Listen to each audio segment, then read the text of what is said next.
From Keene in the Shire, the Liberty Media capital of the world, this is Daryl W. Perry, host of FPP Radio News for Monday, September 12th, 2016. Silver is trading at $18.85 per ounce. Gold is valued at $1,325 per ounce. And according to BitcoinAverage.com, the average price of Bitcoin is $608.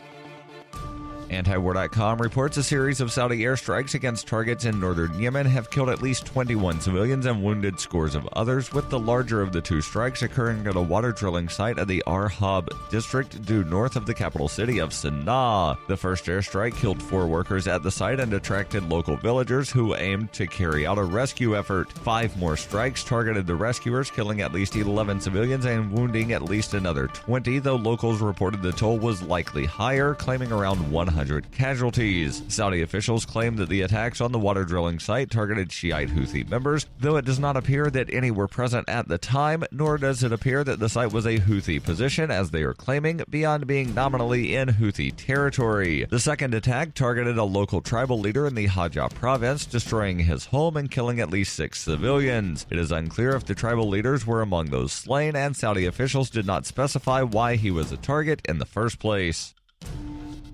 For nearly 40 years, Roberts & Roberts Brokerage has been a trusted source for buying and selling precious metals like gold and silver. They also take Bitcoin for precious metal purchases and have permanently removed the minimum purchase amount for all orders paid in the digital currency. Call Roberts & Roberts today for knowledgeable advice on buying and selling precious metals and a forward-thinking approach to new technologies. 800-874-9760 or visit online at rrbi.co.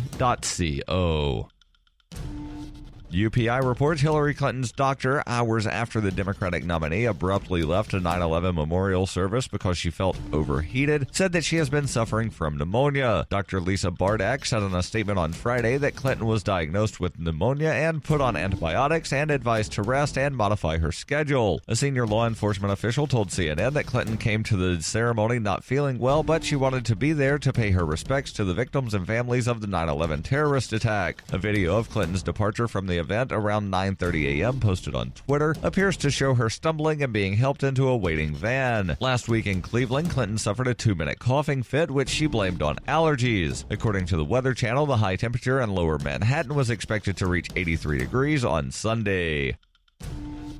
FPP Radio News is brought to you by Coinbase. Coinbase is a simple and secure online Bitcoin wallet for sending, receiving, and storing Bitcoin. Coinbase also allows you to buy and sell Bitcoin using a bank account or use their tools to accept Bitcoin as a merchant. Coinbase has more than 1 million consumer wallets and is trusted by over 25,000 merchants, including Overstock.com, Khan Academy, Reddit, and of course, FPP.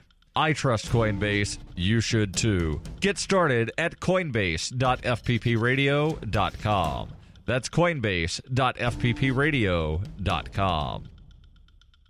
Reuters reports Kansas City Chiefs cornerback Marcus Peters raised his fist and several Miami Dolphins players knelt during performances of the national anthem on Sunday, the latest gestures in the National Football League to draw attention to racial inequality and police brutality. San Francisco 49ers backup quarterback Colin Kaepernick started a controversy when he began the protest against injustice and police brutality by refusing to stand for the national anthem during preseason games. Other members of the Chiefs linked arms during the anthem, as did the Seattle Seahawks at their game in Miami, although the exact meaning of their gestures was not immediately clear. Sunday's games fell on the 15th anniversary of the September 11th attacks on the United States, and many NFL teams commemorated the tragedy with special ceremonies. 4 Miami Dolphins players knelt while the national anthem was played at their season opener against the Seattle Seahawks. On the other side of the field, the Seahawks locked arms while standing during the song. Photos published online by Sports Illustrated showed several players for the Tennessee Titans raising their fist ahead of their game against the Minnesota Vikings as well. It was not clear whether the images were taken before, during, or after the anthem was over. The gesture on Sunday by Peters of the Kansas City Chiefs recalled the raised fist demonstration by black athletes Tommy Smith and John Carlos during their medal ceremony at the 1968 Olympic Games in Mexico City. Other Chiefs players decided that they would lock arms as a sign of solidarity after discussing the issue as a team.